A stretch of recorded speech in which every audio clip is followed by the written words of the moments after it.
प्रधानमंत्री नरेंद्र मोदी ने आज कर्नाटक के बागलकोट और सोलापुर में जनसभा की। कर्नाटक के बाद प्रधानमंत्री का महाराष्ट्र दौरा भी रहा। सतारा और पुणे में प्रधानमंत्री की रैली, जहां पर उन्होंने कांग्रेस का इतिहास बताया। कहा कि कांग्रेस का इतिहास सिर्फ लूटने का रहा।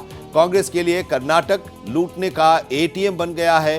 कर्नाटक में कांग्रेस वसूली गैंग चला रही है। प्रधानमंत्री नरेंद्र मोदी ने बागलकोट और सोलापुर में, कर्नाटक के 2 संसदीय क्षेत्र हैं, जहां पर उन्होंने चुनावी रैली को संबोधित किया और उन्होंने कहा कि कांग्रेस का इतिहास सिर्फ लूटने का रहा है।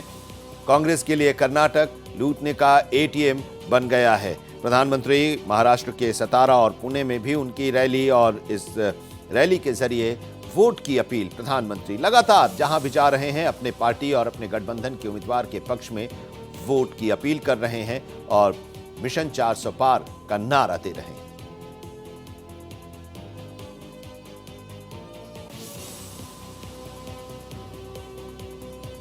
मिशन 400 पार के लिए प्रधानमंत्री नरेंद्र मोदी ने खुद कमान संभाल ली है।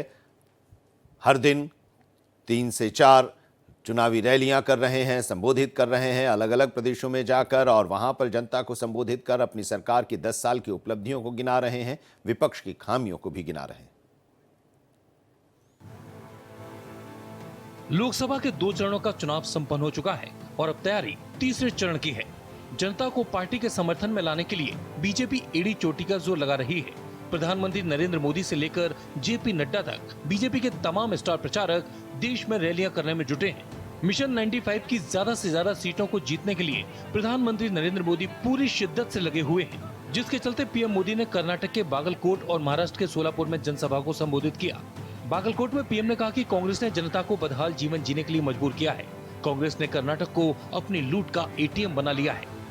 जिस कांग्रेस का इतिहास देश को लूटने का रहा है,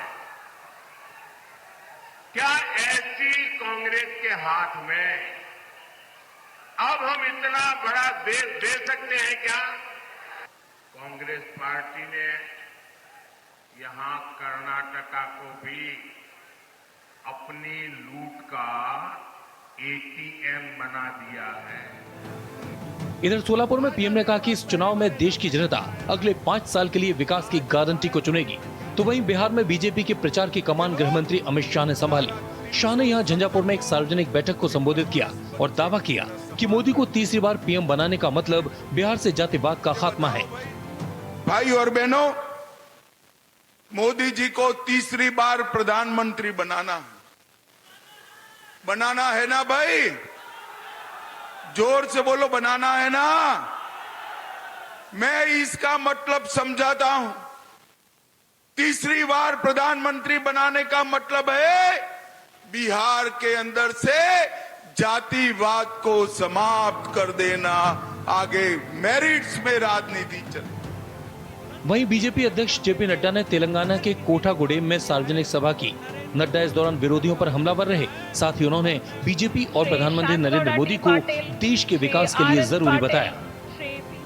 चुनाव का समय है, this is the time of election, और मैं एक बात बड़े स्पष्ट शब्दों में कहना चाहता हूं कि भारतीय जनता पार्टी अकेली पार्टी है जिसके पास देश और प्रदेश को आगे ले जाने का दृष्टि है, विचार है, मन है, मंतव्य है, तो वह भारतीय जनता पार्टी ही पार्टी है। जाहिर है बीजेपी के इरादे पक्के हैं और टारगेट सेट है, और वो है मिशन 400 पार, जिसके लिए बीजेपी पूरी दम लगा रही है।